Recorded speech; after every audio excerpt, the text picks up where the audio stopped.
అసలు దేవుని ప్లాన్ ఏంటి? ఆదాం అవ్వలు నిర్మించినప్పుడు ఆ దేవదూతలను చూసి అబ్బా వీళ్ళలాగా మేము లేమే అనుకున్నారు. నీకున్న దీనస్థితిని బట్టి, నీకున్న దీనస్థితిని చూసుకొని, నీకన్నా మెరిట్గా ఉన్న వాళ్ళని చూసుకొని వాళ్ళు ఎలాగున్నారు, వీళ్ళు ఎలాగున్నారు, నా జీవితం ఏంటి ఇలా తగలబడింది అనుకునే వారులారా, మీ మీ విషయంలో దేవుని ప్లాన్ వేరే. మీ విషయంలో, మీ ఫ్యామిలీ విషయంలో దేవునికున్న ఉద్దేశాలు వేరే. బహిర్గతమైనప్పుడే నీకు అర్థం అవుతుంది. అప్పటిదాకా నీకు అవి అర్థం కావు.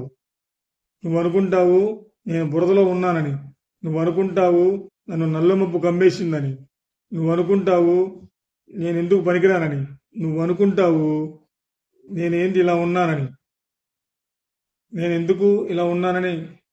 నువ్వు ఎప్పుడు పక్క వాళ్ళని చూసుకొని నిన్ను చూసుకుంటావు. నేను చెప్తున్నా, దేవుడు వాళ్ళ లైఫ్ వేరే, నీ లైఫ్ వేరే. వాళ్ళ జీవిత విధానం వేరే. నిన్ను దేవుడు నిర్మిస్తున్న విధానం వేరే.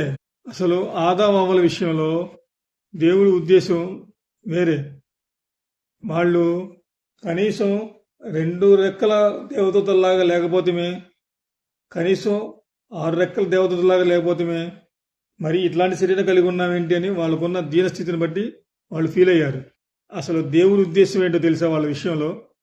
1 కొరింథీ 6వ అధ్యాయము 3వ వచనం, దేవదూతలు మాకన్నా బాగున్నారు, దేవదూతలు మాకంటే బాగున్నారు, దేవదూతలు మాకంటే బాగున్నారు అని ఆదామవ్వలు ఫీల్ అయ్యారు. దేవుడి ఉద్దేశం ఏంటో తెలుసా? దేవదూతల్లాగా వాళ్ళని ఉంచడం కాదు,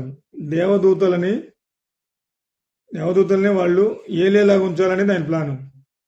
కనీసం దేవదూతల్లాగా ఉండబోతేమే అని ఫీల్ అవుతున్నారు. ఆయన ప్లాన్ ఏంటో తెలుసా? దేవదూతల్ని మీరు ఏలాలి, అది ఆయన ప్లాన్. Praise the lord.